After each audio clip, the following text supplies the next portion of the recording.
So this is a quick review of the Allpowers R600 portable power station. So I'll start off with the specs. It's 299 watt hours. Capacity is lithium iron phosphate. It's 400 watt max fast charging off the mains. It can be fully charged in 1 hour, and it's also chargeable with solar panels, which Allpowers also make. It can be used as a UPS with 10 millisecond delay. It has a app. You can control this with Bluetooth, which I'll also talk about my experience with that later. So on the front, we've got the DC section. We've got 12 volt, 10 amp. I think these are 5.5 by 2.1 DC barrel jacks, and your car cigarette lighter socket. The AC, we've got mains, 2 UK plugs here, so 600 watts on these, pure sine wave inverter. 2 USB-Cs over here in the DC section, 100 watt on the USB-Cs, and 2 USB-As, 18 watt on them.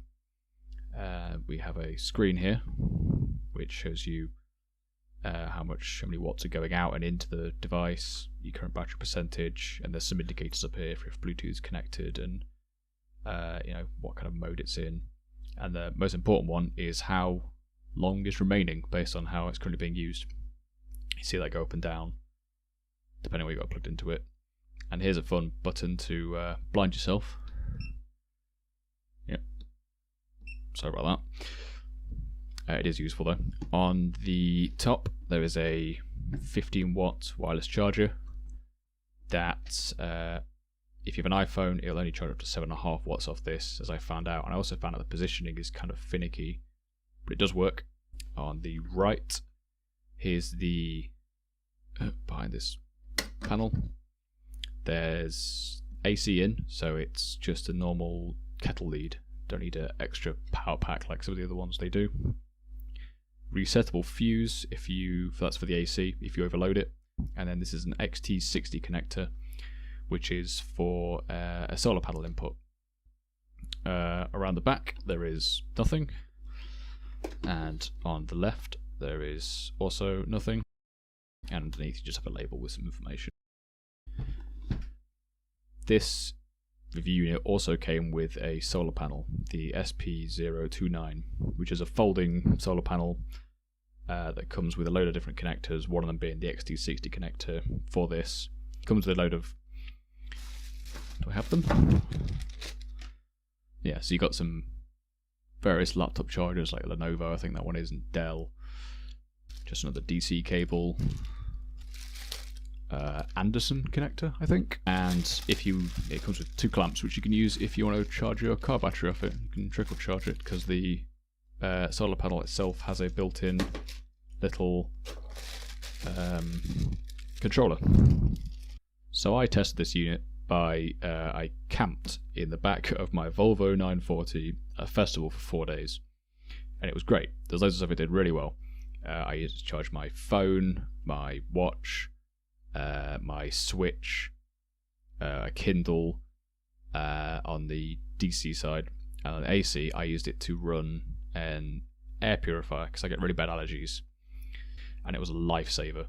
I had this in the car, and I had the solar panel on the roof rack running the cables down through a crack in the window, and no matter what I used overnight, I always found that it was back to 100% the next day. It did really well in cloudy weather. There's a load of warnings on the solar panel saying make sure it's pointed directly at the sun, make sure it's direct sunlight, it's not cloudy, but I found for what I was using for at least, and being that it's a slightly smaller capacity, it was back to 100 every day.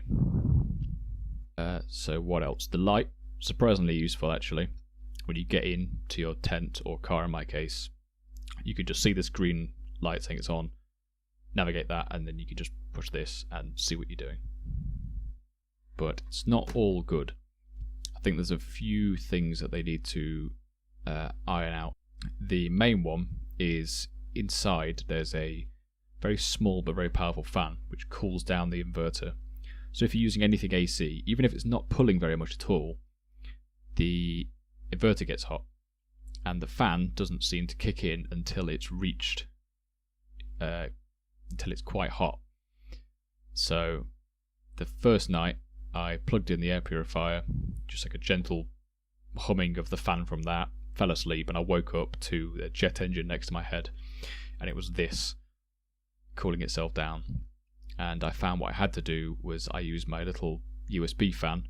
I put it on the side so I had constant cooling, and I found that was enough to stop the main fan from switching on.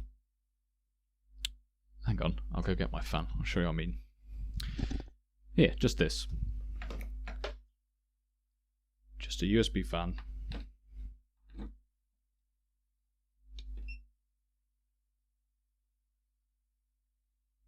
Nothing crazy. And I put that on the side, and that kept it cool enough to not kick the big inverter cooler fan on while I was trying to sleep.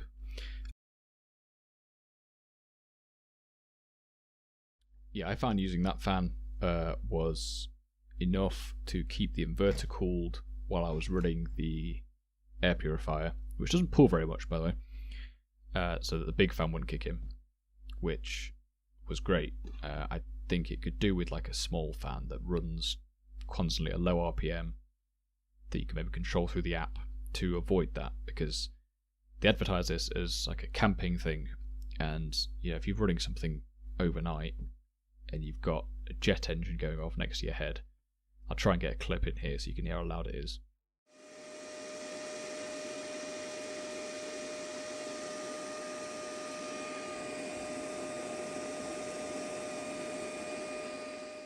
But yeah, not great. Another thing, these ports, I can see on the press images of this that they have this section is obviously they change this depending on what plug it is. So this is the UK plug, and UK plugs are just a little bit wider, so these rubber flaps interfere. And I see why they're here, so that the ports aren't exposed and you get water in them and tent zippers stuck in them or whatever, but it actually meant that the plugs aren't completely sealed against it, which is defeats the point really if you've got exposed pins.